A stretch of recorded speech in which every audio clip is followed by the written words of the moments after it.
Greetings. Last time we have finished unit number 1. Now let us start with unit number 2, that is probability distributions. Now different probability distributions are very important topics as far as our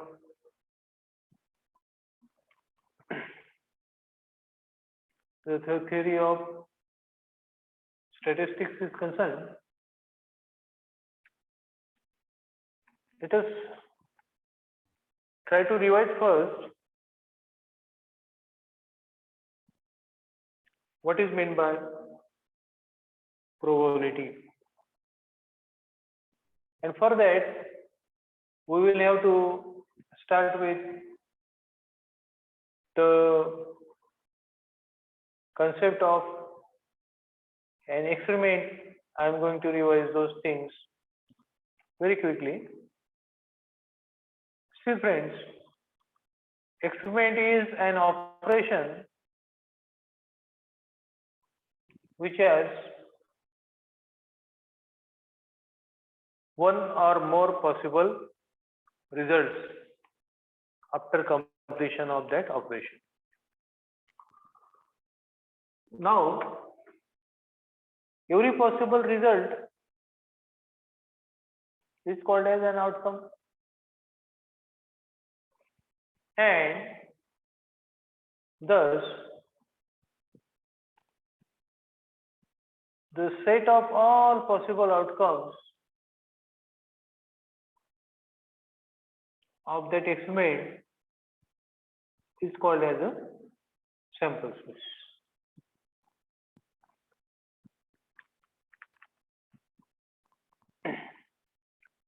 Then next comes the definition of event. So event is some particular phenomenon relating to an experiment under study. Yes, I am trying to share the screen. So in between I am having my discussion with you.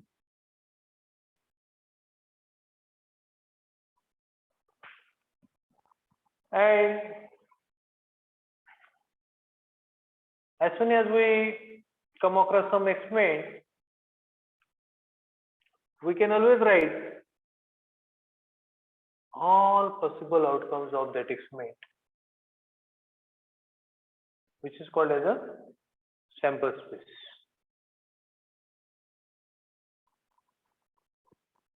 Now a particular sample space may be finite or infinite, countable or uncountable also.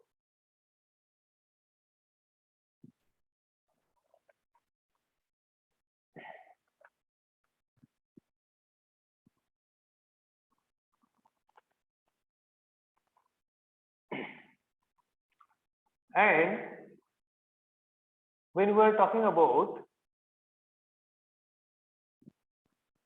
event,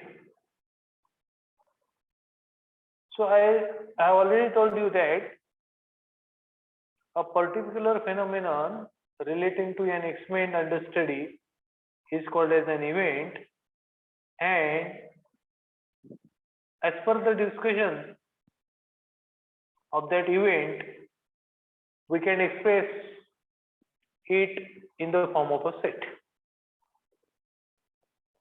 And if we see the relation of any event with the sample space omega, then we realize that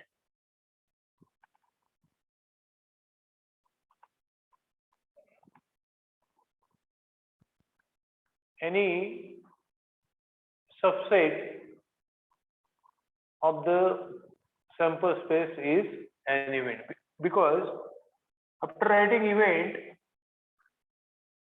mathematically in the form of a set, it is very much clear that we can write the relation between any event and the sample space. We realize that the event is subset of the sample space. Now we have already studied the set theory during our school days, during our junior college, and probably in your first year and second year engineering also. So you have the prerequisite knowledge of the set theory, and parallelly there is a concept of probability theory. In set theory there is universal set, and in probability theory there is sample space, which is denoted by omega or capital S. Then in set theory there are sets. In probability theory there are events.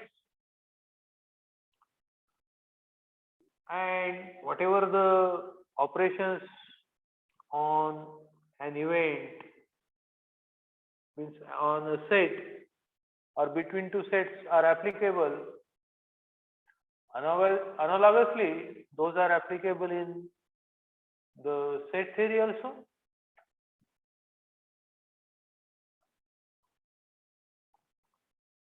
So it is really wonderful,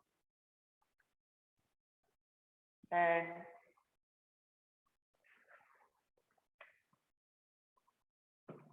I will be telling some important things, and then we will be starting with different standard distributions which are supposed to be discussed in the syllabus. So I do not know, it is taking too much time to do any operation in my laptop.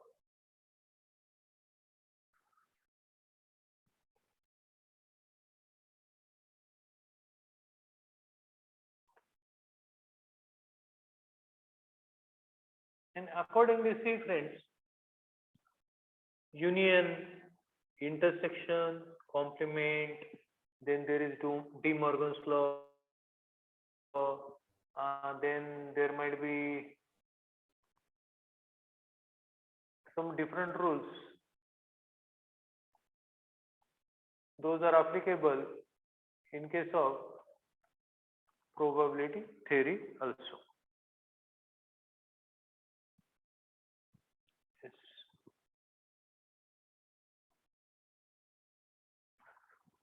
No problem. So I will discuss about sample space.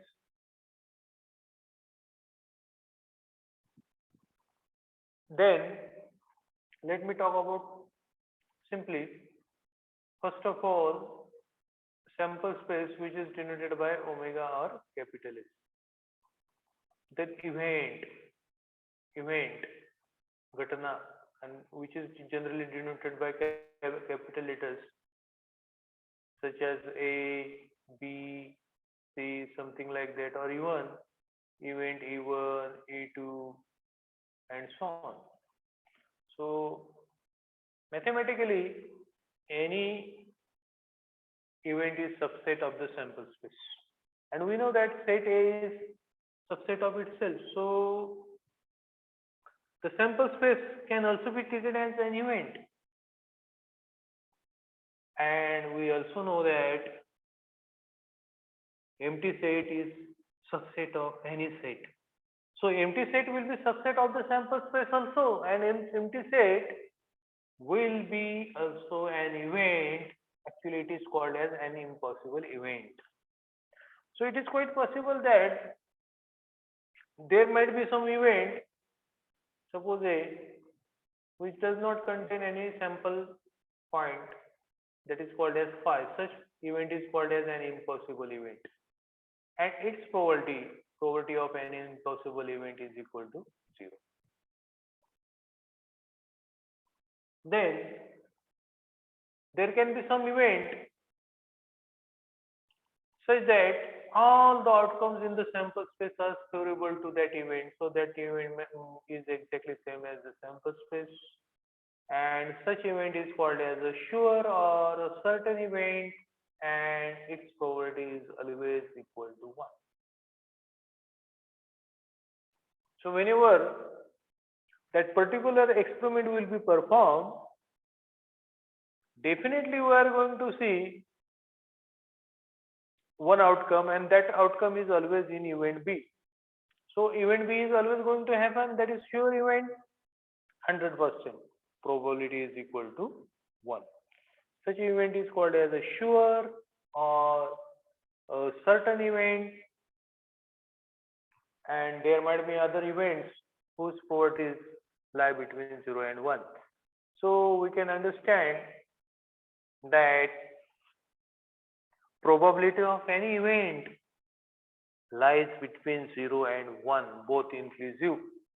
So there is slight difference between the probability of an event and probability of an outcome. Outcome is some element in the sample space. So definitely, as it has been included in the sample space, that is going to happen definitely somewhere, and hence probability of any sample point or outcome is strictly greater than 0, whereas probability of an event can be 0. Then the concept of equiprobable sample space means if there is one experiment and if each outcome of the experiment is equally likely to occur when the experiment will be performed, then such experiment is said to have an equiprobable sample space. See, tossing a or many coin or coins. Before that, there is one word is always used, unbiased, or true, or honest, or fair, so many. So it indirectly tells us that the probability of occurrence of each outcome of that experiment is the same. Yes, if we do not have a coin whose shape is disturbed, then definitely this is going to happen. But suppose if the shape of a coin is disturbed, then it is not guaranteed that head and tail will have the same chances to be seen. Yes. So these words are important. Similarly, there is a die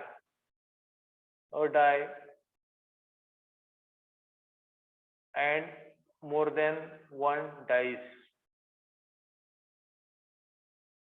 Again, we can use unbiased, true, honest, or fair, which indirectly tells us that whatever the number of outcomes that experiment has, each outcome has the same chance of occurrence when the experiment will be performed. And as such, you can give some experiment, selecting a digit randomly from 10 digits, selecting a letter out of 26 randomly. So randomly, this word indirectly tells us that the experiment is going to have an equiprobable sample space. And if we have an equiprobable sample space, then we can talk about the probability of occurrence of an event A is equal to n of A upon n of omega. And this is called as classical definition of probability.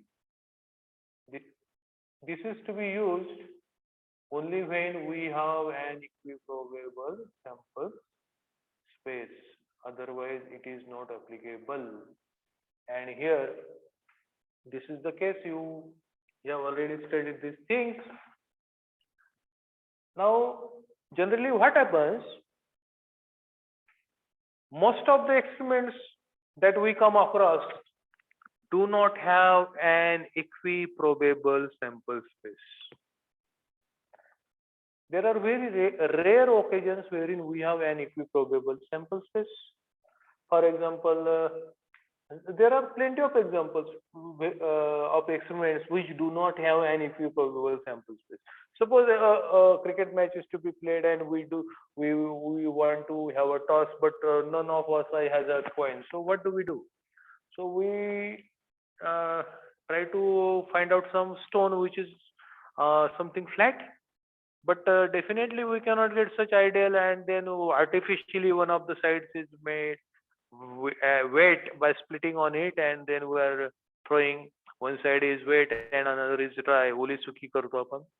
So in that, it is not guaranteed that both have the same chance. It is quite possible that one side has 60% chance and another has 40% chance. So we cannot say that the sample space is equiprobable like that. So you can understand. Then a student appears for M3 examination, and definitely we cannot say that no, even though there are two outcomes, the student passes M3 and does not pass M3. We do not say that the probability that the student will pass M3 is 1 by 2 and the probability that student will fail M3 is also 1 by 2. Absolutely not. Because the reason is the sample space is not equiprobable. Okay. And further, I want to tell that if there is only one coin, then there are two outcomes. If there are two coins, there are four outcomes: head, head, tail, head, and tail. If three coins are there, then there are going to be 8 outcomes. So in general, if there are n coins, then there are going to be 2 to the power n different outcomes.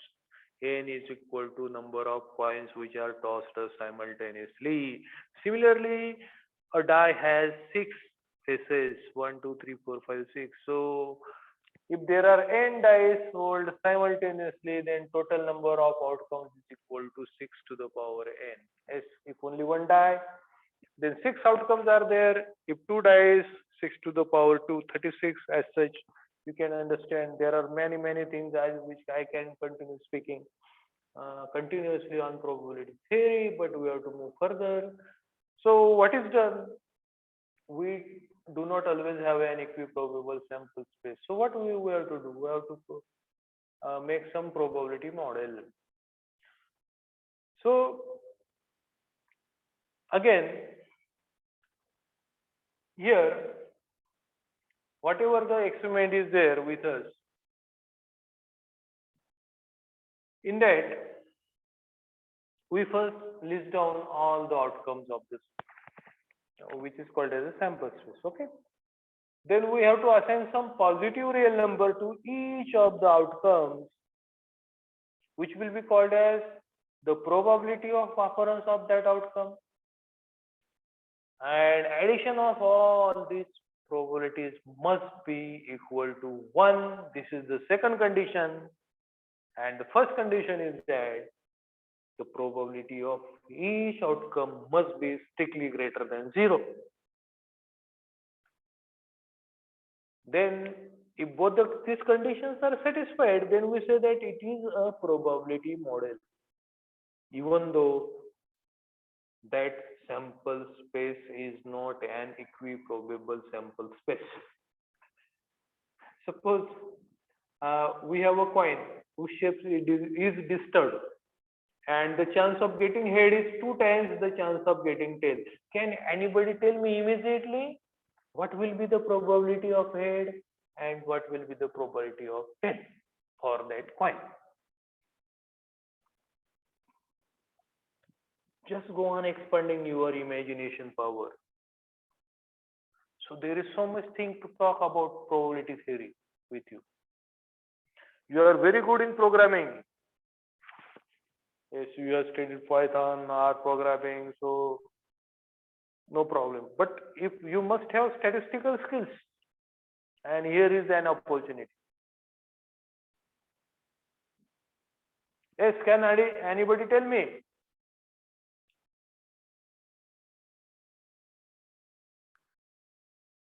I have a coin whose shape is disturbed in such a way that the chance of getting head is 2 times than the chance of getting a tail. Then what will be the probability of head and what will be the probability of tail? No one. So we assume that small a is the probability of whatever is smaller. Smaller probability of tail is equal to small a. Probability of head will be 2 times a. So the first condition is that each of the probability must be strictly greater than 0. So a greater than 0 and 2a also greater than 0. So a is strictly greater than 0. We know a is strictly greater than 0. Still we do not know what the exact value of a is. Now the second condition is that addition of all these probabilities must be exactly equal to 1. Probability of head is 2 into a plus probability of tail is a. So 2 into a plus 1a, that is 3a. 3a is equal to 1 and therefore a is equal to 1 by 3, and thus probability of getting a tail is 1 by 3 and probability of getting head is 2 by 3. Yes. So this is not equiprobable sample space like this. Otherwise, if we have our routine unbiased coin, then we say that the probability of getting head is 1 by 2 and probability of getting tail is also 1 by 2. Can you tell the meaning of this? What is the meaning of this? Is it the case that when I will be tossing a coin, the next time I will be getting half times head and half times tail? Absolutely not. Half head and half tail, this is absolutely not possible. Then still we say that probability of getting head is 1 by 2 and probability of tail is getting 1 by 2. What is the meaning or significance of behind these statements? The meaning is like this. See, instead of tossing the coin only once, if I am going to toss the same coin 100 number of times, and every time I am going to note down what the result I am getting, head, tail, tail, head, something like that. And after tossing 100 times, I am going to count how many occasions I am getting head. It is quite possible that I am getting it 51 number of times or 50, 48, something. Suppose I am getting 51 times out of 100. So the proportion of getting head is 51 by 100, that is 0.51. Okay. Proportion. Now instead of 100, I am tossing the coin suppose 1000 number of times, and suppose I am getting 501 times head out of 1000. Now the proportion is 501. So from 0.51 it has jumped to 0.501. So you can continue, instead of 1000, 10,000, lakh, 10 lakh and so on.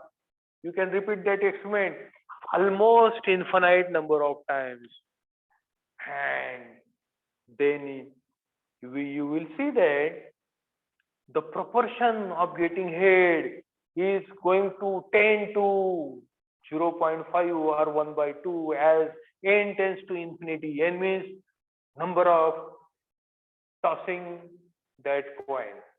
So if we are going to toss infinite times, then it is quite possible that almost half of the occasions will be having head. So this is also called as statistical regularity. So when we are going to do the same thing many number of times, suppose almost infinite number of times, then the proportion of occurrence of an event is tending towards the probability. So we can define probability as the expected proportion. So probability is nothing but, that is, expected proportion of occurrence of an event when the experiment is performed large number of times.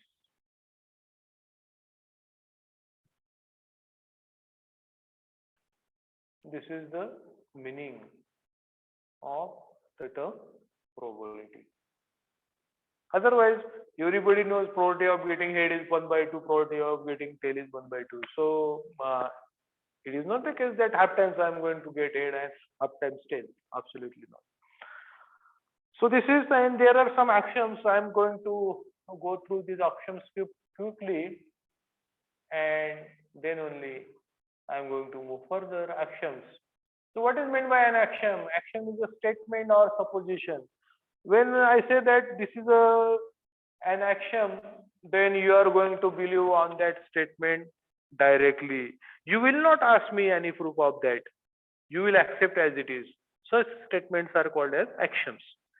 And in probability theory, there are 3 axioms.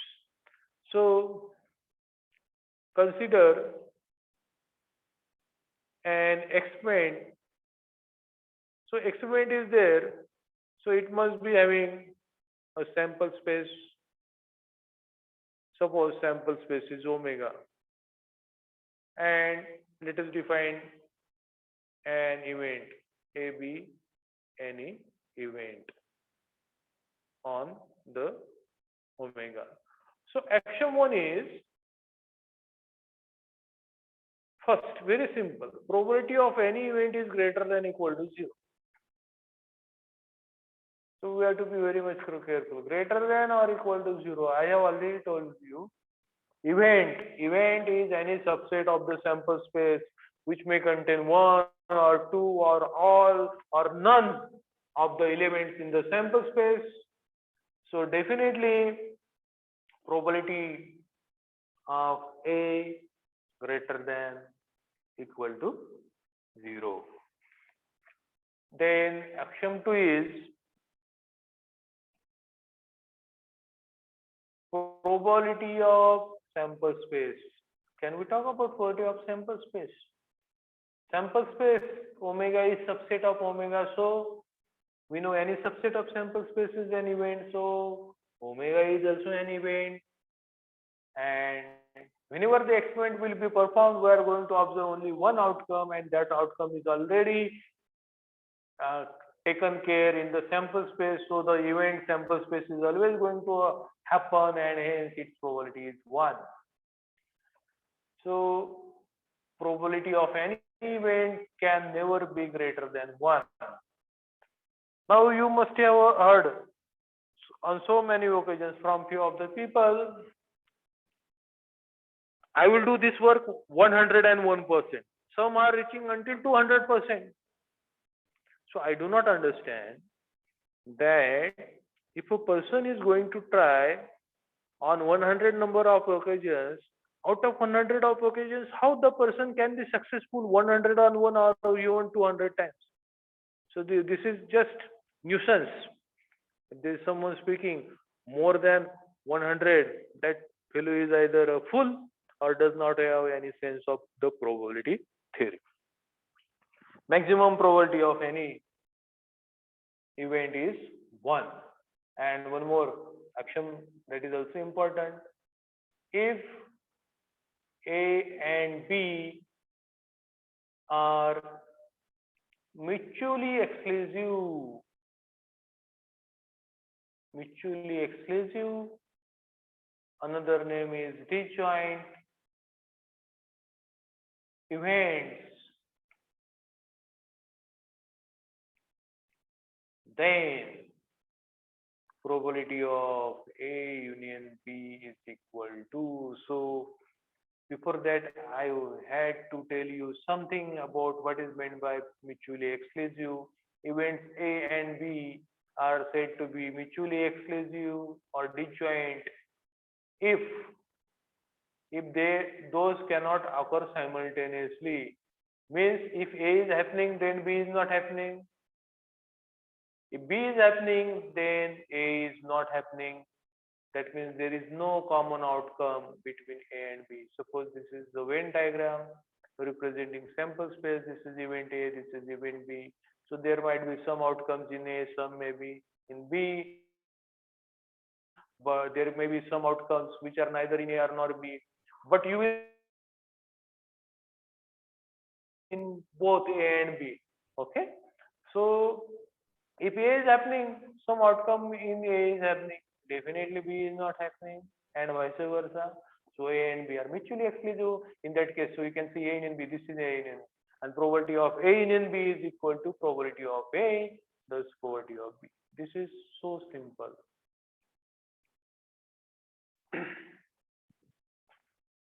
Then there is a concept of exhaustive events also. I have already told these are mutually exclusive. A and B are mutually exclusive.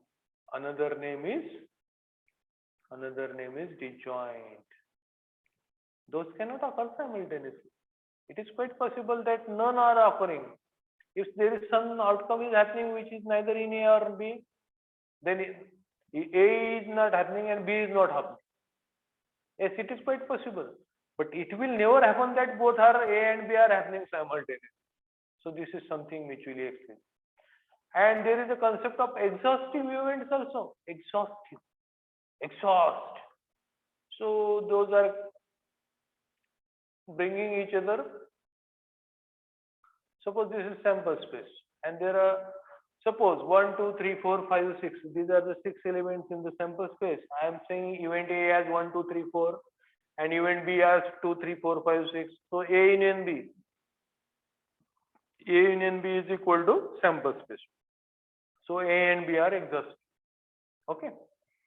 But it is also quite possible that A and B events are mutually exclusive but not exhaustive. Events A and B are not mutually exclusive but are exhaustive.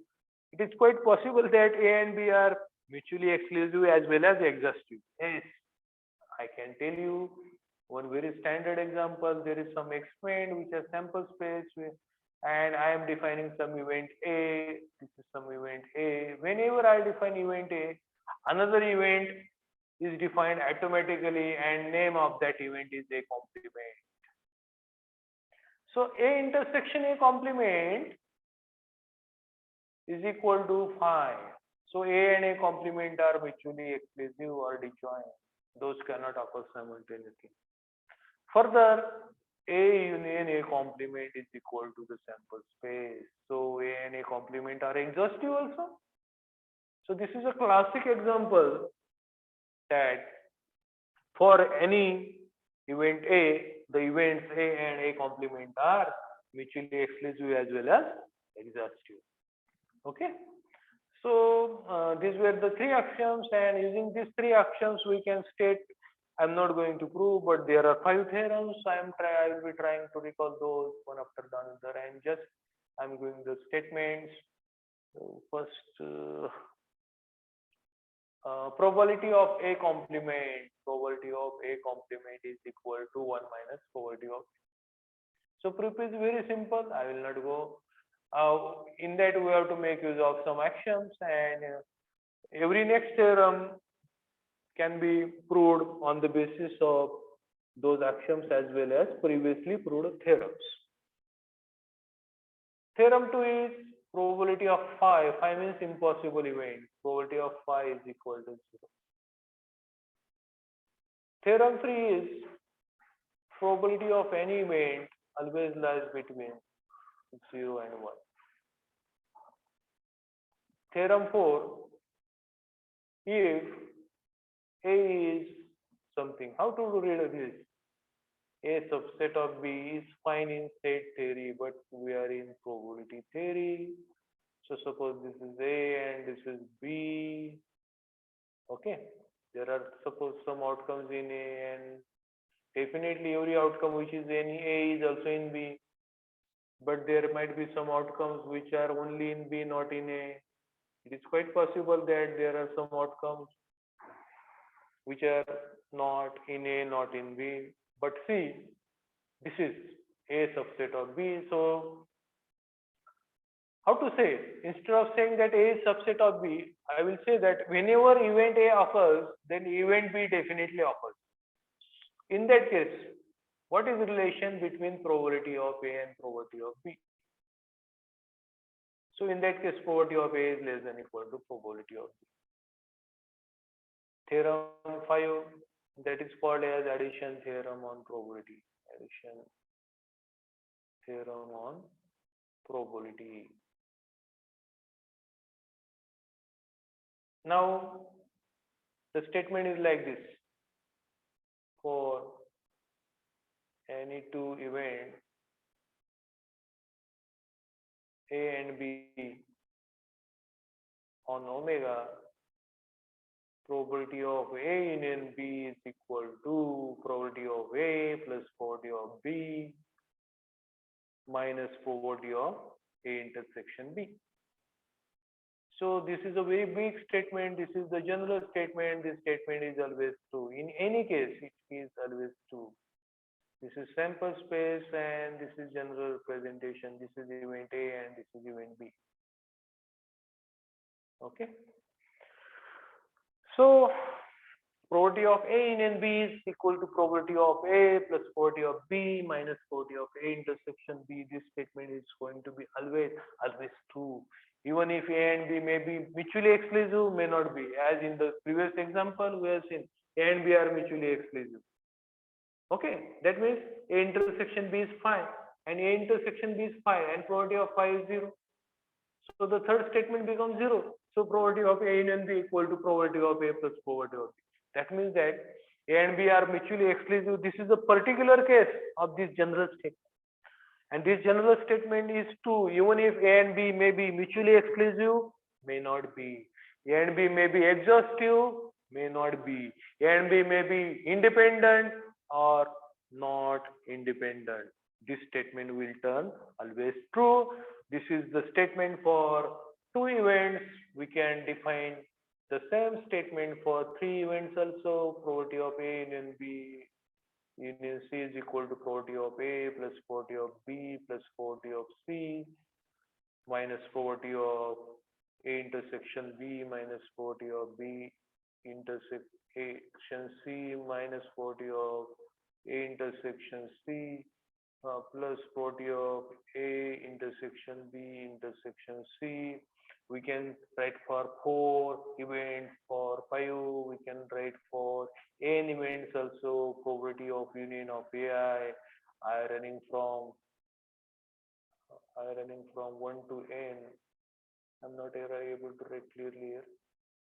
Running from 1 to n is equal to summation of probability of AI I from 1 to n minus probability of minus, I have to write double summation. So here minus double summation probability of AI intersection is A I less than Z. Okay, plus triple summation probability of AI intersection AZ intersection AK. Here I less than Z less than K. This can be continued and so on. Plus minus so on. And this has a definitely proof. I am not going to go into the details. So this is for the all about the axioms of the probability theory and also the theorems on probability theory. Okay, now what to do? What to discuss next? So I will stop. I had started at 4:45.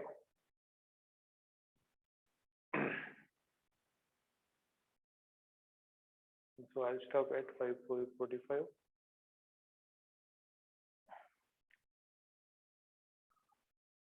The next thing is a random variable, S. So let us try to understand the concept of random variable. Here. Now we know sample space omega. If I say tossing a coin, then the sample space is like this, H and T.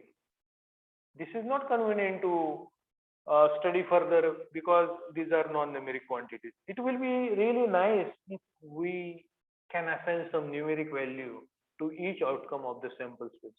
Okay, here there are two outcomes, but an experiment may have 2, 3, or even infinite number of outcomes. Yes, it is quite possible. Okay, so again, I want to tell you that there are basically two types of experiments. One is deterministic type of experiment, and another is non-deterministic type of experiment. Deterministic means there is only one outcome. Means outcome is fixed. If we perform that experiment, we are going to get only that outcome. For example, one very simple casual example is you are standing on a ground and you are throwing a ball up in the sky with full of your power, and the only possibility is that the ball is going to fall down on the ground. This is the only possibility. So such type of experiment is called as a deterministic type of experiment. Another classic example may be verifying some physical laws, verifying kinematical equation V is equal to U plus A into T. Suppose a particular particle is traveling in space.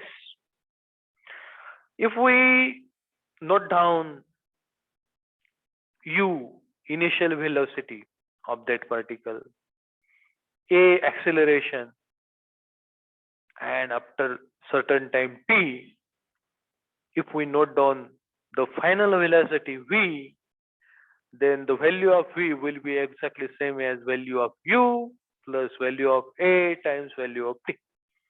So there is not any ambiguity or confusion.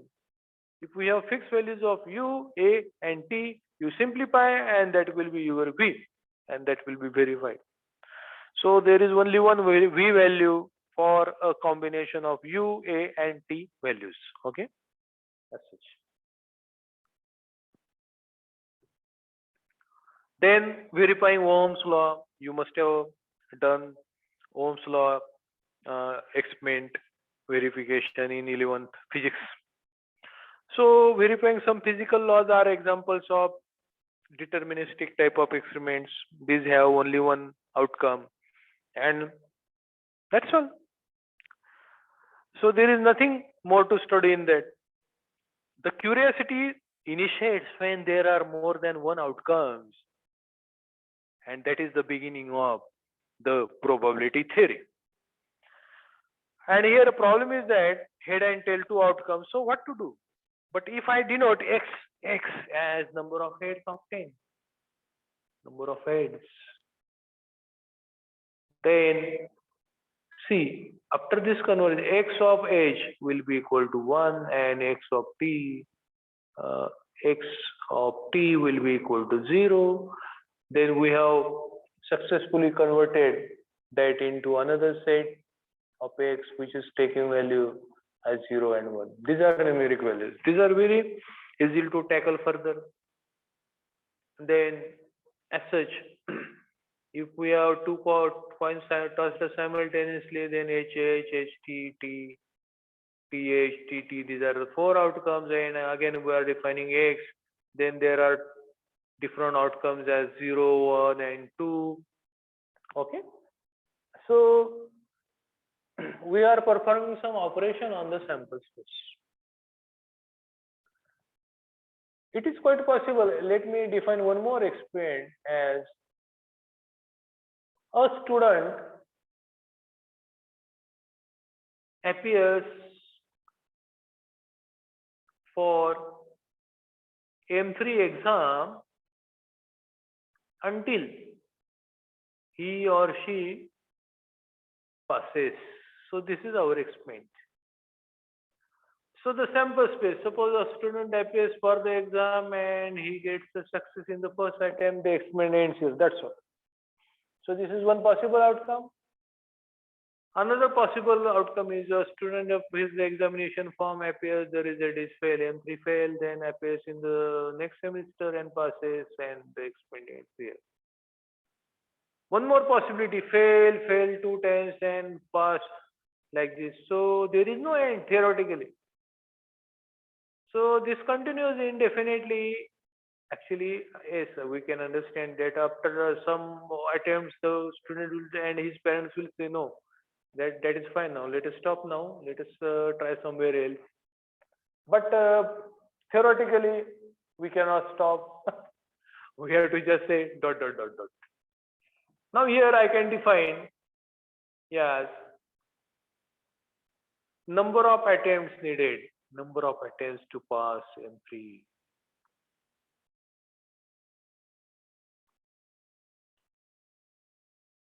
Definitely, this situation is before the pandemic. Otherwise, definitely, for most of the students in the first attempt only. So here, what? First attempt passes 1, then fail and success, then that is two attempts, then fail, fail, success, 3 attempts, fail, fail, success, 4 attempts, and 5, and so on. So we see that this experiment has infinite number of outcomes. And if we try to apply that classical definition of probability for some while, let us assume that all the outcomes are equiprobable, then can we say that probability of that the student passes in the first attempt is equal to 1 divided by infinity, that is 0? Absolutely not. So that is going to fail. So the reason of failing of the classical definition of probability in case of equiprobable sample space, it fails. There are 2 major reasons. The first reason is that not all experiments are equiprobable. Are equiprobable. And the second reason is, on some occasions, that sample space may have infinite number of outcomes. So in that case, what will happen? Probability of every outcome 1 upon infinity, 0, 0, 0. How is it? Not possible at all. So this equiprobable sample space, and hence the classical definition of probability has very limited scope. Okay. I am trying to explain you the meaning of a random variable. So here, I want to say that there are some experiments such that the elements in the sample space are non-numeric quantities. You see here, HT, second, HH, HT, TH, TT. Okay? Then AS, FAS, FFSA, like that. So these are non-numeric quantities. So it becomes very tedious job to study such in relation to the further probability theory. So what is suggested? So you define X properly so that for every outcome which was in non-numeric form originally, there is some corresponding numeric value. And yes, that is a function. So X here, X is a function from, what is domain? Domain is sample space. And what is the codomain? Here, codomain is the set of real numbers. So X is a function which is defined on the sample space omega. Yes, means see, X of S is equal to 1, X of Fs is equal to 2, X Fs is equal to 3, like that. This can be continued. So we can understand. So the omega is domain of this function. X is a function. R is codomain. And there is one concept range of this function. Range means it is the set of all images, 1, 2, 3, like that. And see, there is some relation between range and codomain. In this here range is proper subset of codomain. Proper subset. Actually, there are some examples wherein codomain is exactly same as range, and such function is called as onto function, onto. But on some occasions, range is a proper subset of codomain. Here, proper subset. So this is into function. And on most of the occasions in probability theory, there is going to be an into function, and x is going to be a variable, is a function which is a function which is defined on the sample space, and x is called as a random variable. X is a random variable. So what is a random variable? I am going to write the definition here. Random variable, a real valued function defined on the sample space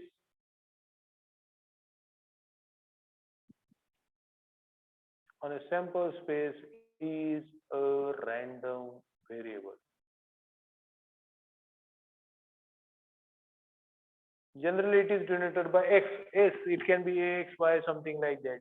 So you must have understood what is the meaning of a random variable. A real value function defined on the sample space. Okay. Again, in probability theory, there are different types of random variables.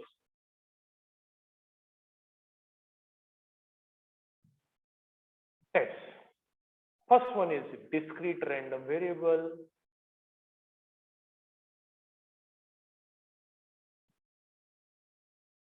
What is a discrete random variable? A random variable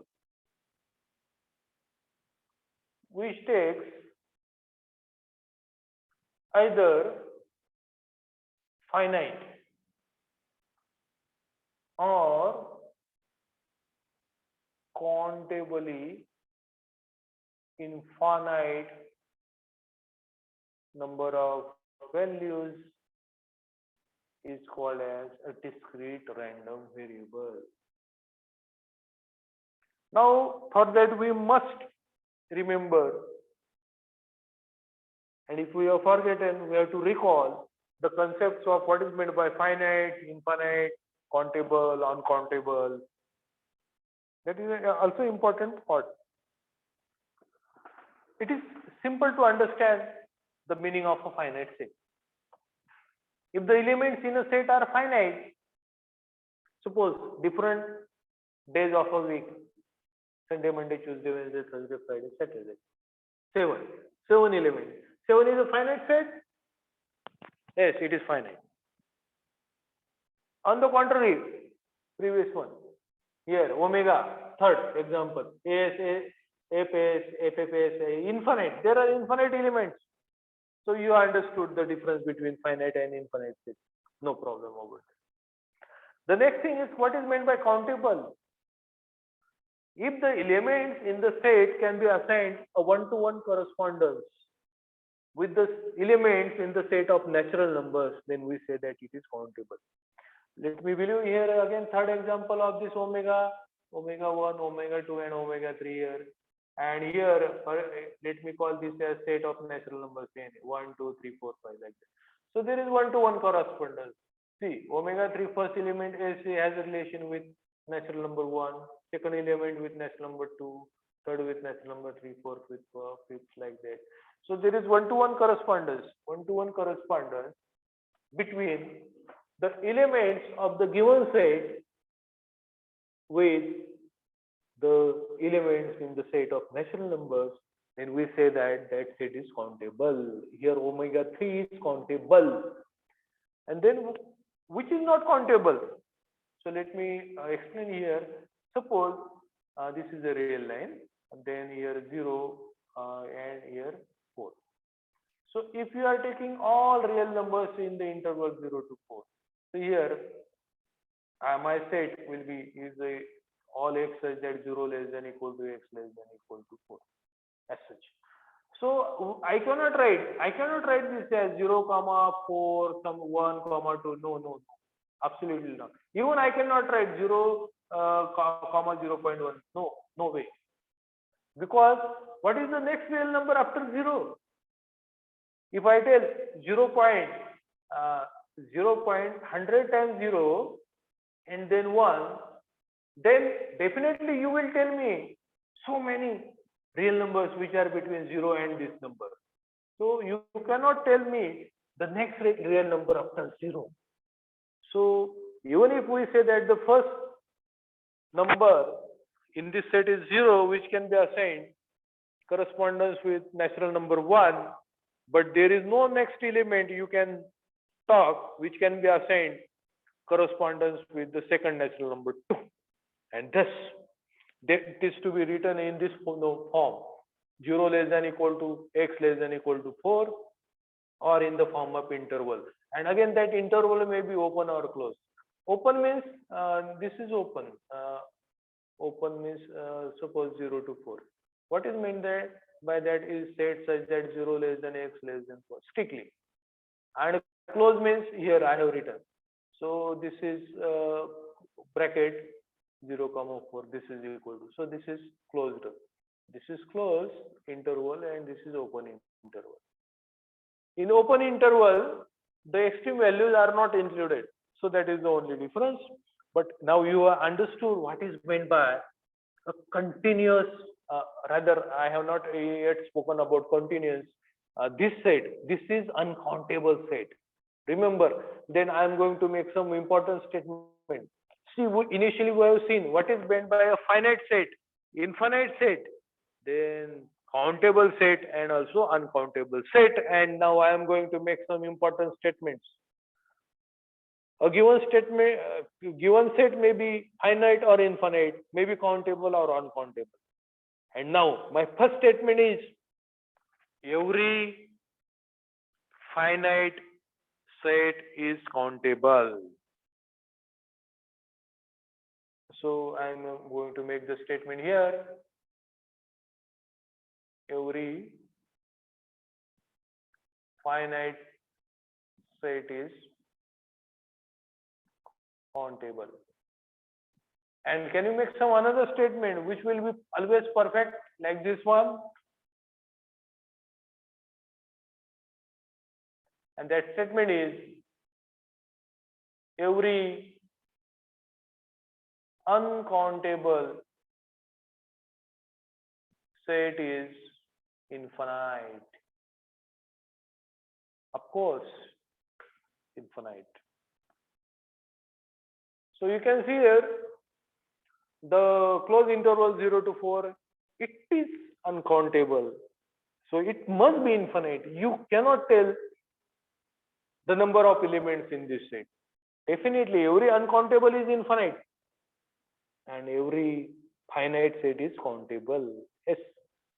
So if we have 7 days of a week, Sunday, Monday until Saturday, so we can say Sunday is first natural corresponds to first natural number 1, Monday to second natural number 2, and as Saturday will correspond to the 7th natural number 7. Like this. And this is how I have defined every finite set is countable and every uncountable set is infinite. So this is discrete random variable, that if a random variable takes either finite, if it is taking finite values, definitely it is discrete. Even if it is taking infinite number of values but are countable, still it is said to be a discrete random variable. Or you can alternatively define a random variable which takes at most infinite, at most countably infinite number of values, or you can just say at most countable number of values, then that set is called, that random variable is called as a discrete type of random variable. And the another is continuous random variable. And the definition is that a random variable taking just, I'm saying, uncountable number of values, uncountable number of values is said to be a continuous random variable. So I hope you understood, and in the next time it is exactly 5:45. Next time I am going to discuss with you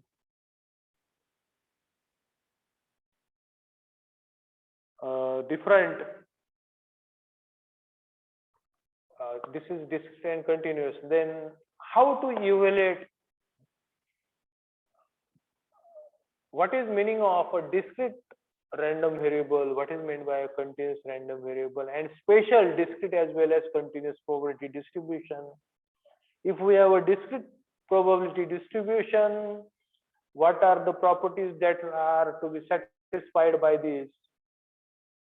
How to find mean, variance, distribution function, so many concepts are there, and in relation to that we are going to learn some of the distributions quickly. So this unit number 2 is going to be very much interesting for us. Similarly, the same thing for continuous. There are plenty of special discrete as well as continuous type of probability distribution. In case of discrete, see, there is Bernoulli distribution, Bernoulli, binomial, hypergeometric, then negative binomial distribution, Poisson distribution, discrete uniform distribution. So many distributions are there. And in case of continuous random variable, there are again more number of distributions. There is beta distribution, there is gamma distribution, there is a continuous uniform distribution, chi-square distribution, T distribution, F distribution, and the king of all the distributions is the normal or the Gaussian distribution. And definitely we are not going to learn all this, but we'll be discussing next time what are the properties of a discrete random variable and continuous random variable, like that. So I would like to stop here, because it was very nice to see so many people together, but fine, I am taking I am going to stop here.